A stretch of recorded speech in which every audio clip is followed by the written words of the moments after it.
Green Bay Packer quarterback Aaron Rodgers, who say he saw a UFO on a podcast. Listen to this. It was definitively large in the night sky, moving from the left to right. Again, we're at like 12:30 at night here. Yeah. It was me and Steve and his brother that saw it. And it goes out of sight, and we look at each other and go, what in the was that? That would probably be a pretty good reaction. Make you do that? That's a natural reaction. Wisconsin?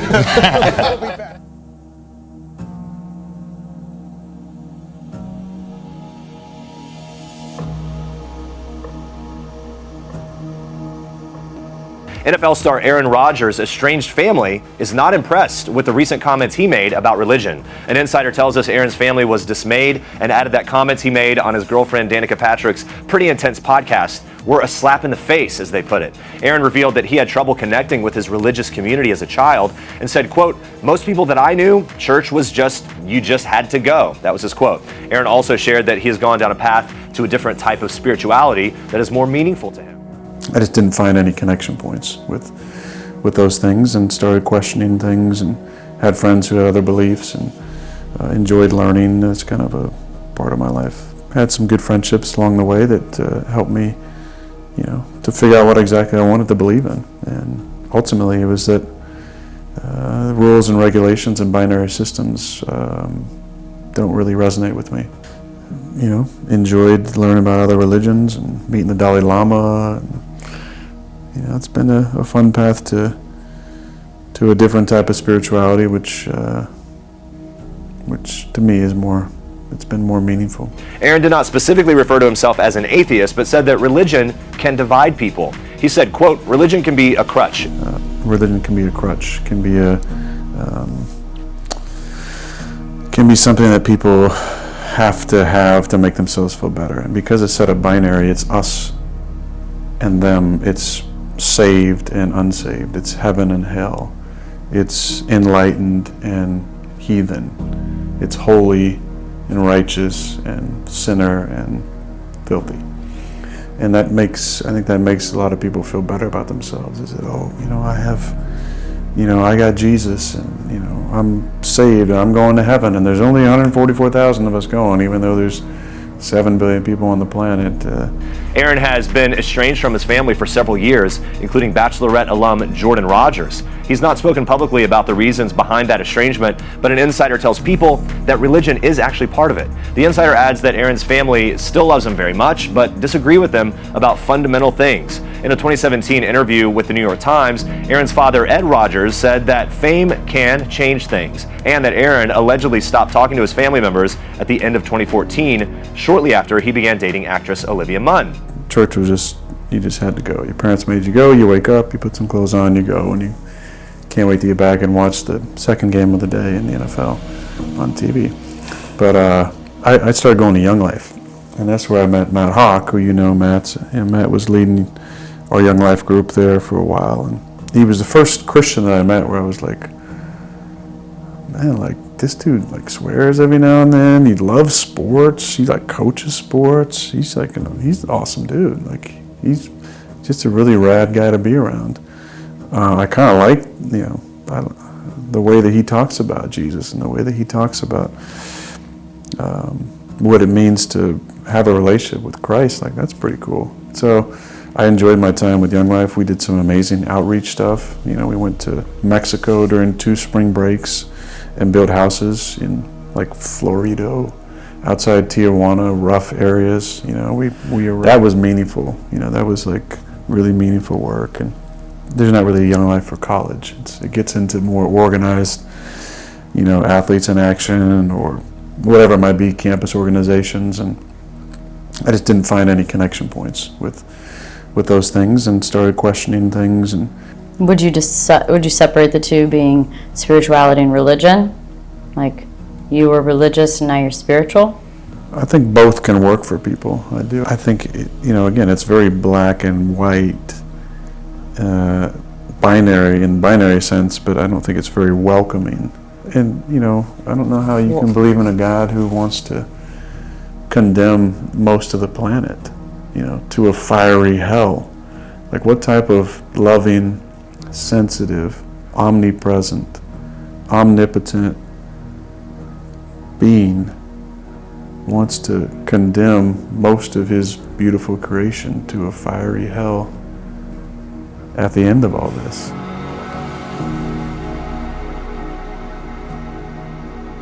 But long before the issue of climate change and globalism was on the scene, there was another lie that is really a byproduct of what we call modernism.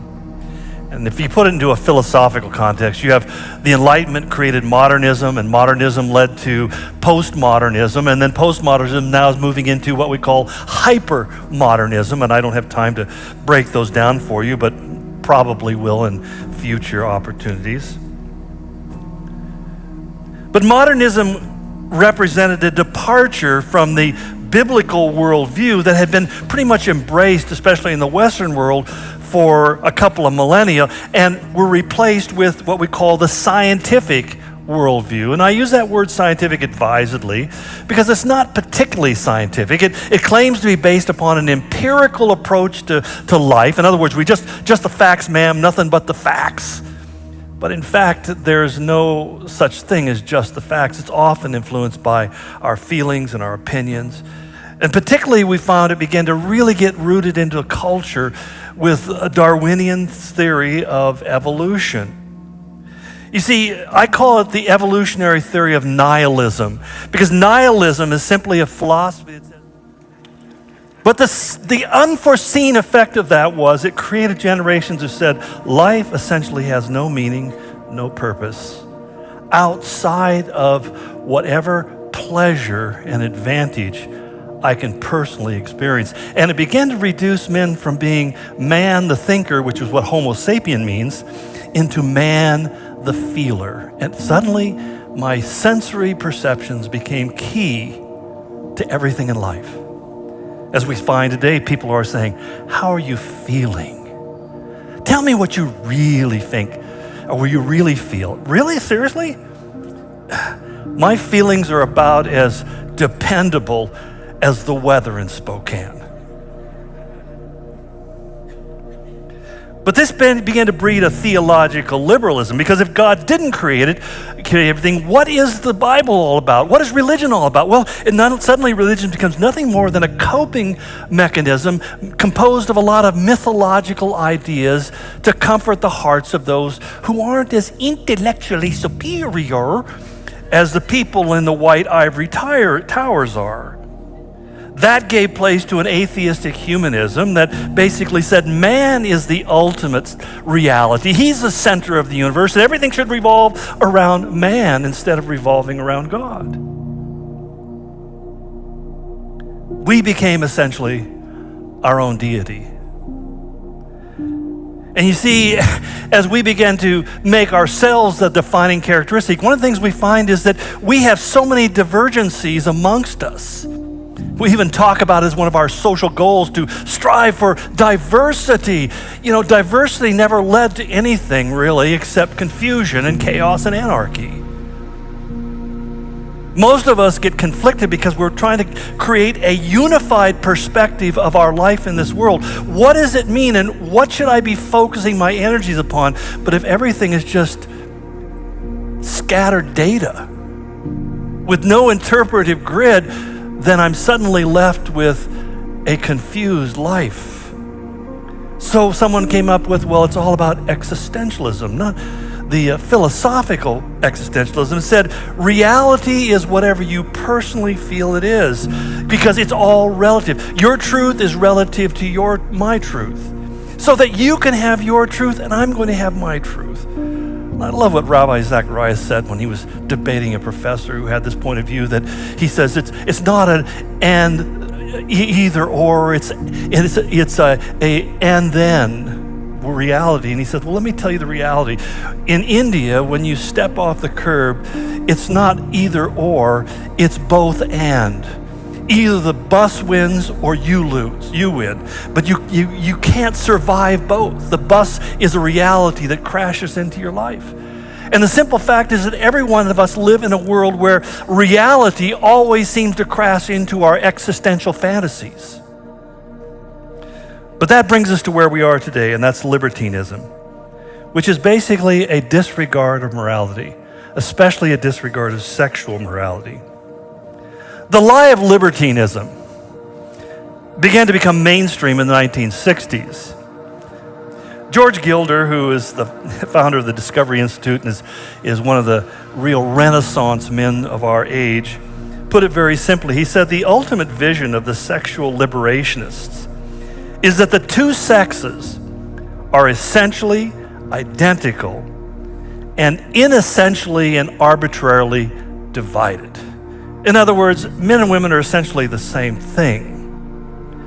Yet, the problem, he goes on to point out, is that reality tells us something quite different. He adds, he says, to most people over the centuries, this view would have seemed preposterous. And so it is. For after all these years, scientists have finally affirmed what non-experts like you and me have always known, quote, that there are profound and persistent biological differences between the sexes, which every man and woman are subjected to different hormonal influences that shape their bodies, their brains, their temperaments in different ways. The sexes become significantly different even in the very organization of their brains during the time in the womb.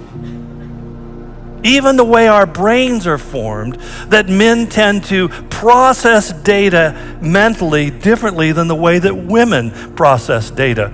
Is there a woman in this room who hasn't discovered this already? Some of you are saying, oh, whatever, why does it matter? Live and let live.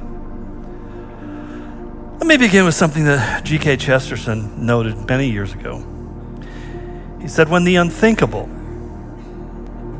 becomes debatable, it will eventually become acceptable. You see, we cross the Rubicon here. We cross this point where suddenly, intellectually, we have really given up our critical thought. Yet we're asked to suspend reality so as not to offend somebody's dysmorphic fantasy. But again, why is this happening? Again, Chesterton,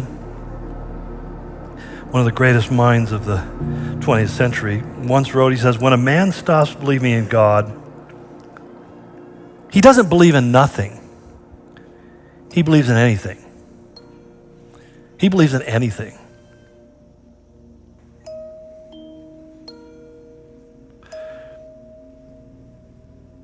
On New Year's Eve, the NBC broadcast from Times Square in New York City was not very good, actually.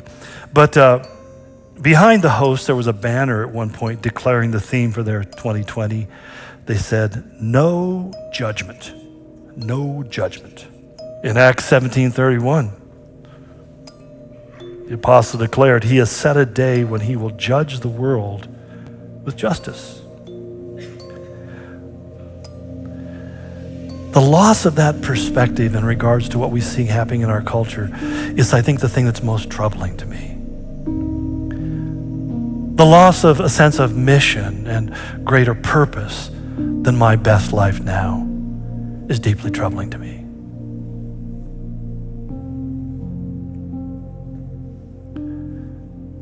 Because I think what's going to ultimately lead to the great apostasy that Paul foretold is that we just entertain ourselves to death. We can't be quarrelsome about these things. We have to be kind. We have to have the ability to instruct people correctly. We have to be patient when they wrong us for those corrections. And we need to correct them with gentleness, no matter how stiff the opposition. If God is just, then why give the eternal punishment of hell for temporal sin?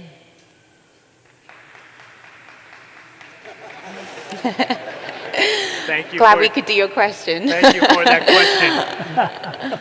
It's a really, really good one, and not just the question about hell, but that idea of eternal punishment for temporal sin. I see that distinction in your question, and it makes it a harder question, and I appreciate that.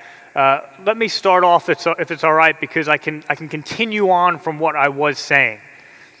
I think sometimes we vastly underestimate our sin and its consequences in this life. You know, sometimes when I try to explain the idea of sin to people, they want to say to me, well, really, you're exaggerating. You're not too bad. It's not like you've killed anyone. Well, I just told you that story of the guy from my childhood who went on to commit. So if you ask me that question, have I killed anyone? That's actually a much more difficult question for me to answer than you might think it is. And then what are the consequences of the way I use my free will in his life, him taking his life? What did that do in the context of his family? What will that do in the context of the future generations to come? It's sobering to think about that. You know, sometimes I can look back on my life as a teenager right now and say, man, I thought at the time that was no big deal, but the reality was that was truly terrible. Well, any progress I have made in life, it's about that much. Imagine how far along this path God would be. Imagine if the standard is not someone you see on the 6 o'clock news who has done something worse than you so you can feel better about yourself. What if the standard is a perfectly holy God?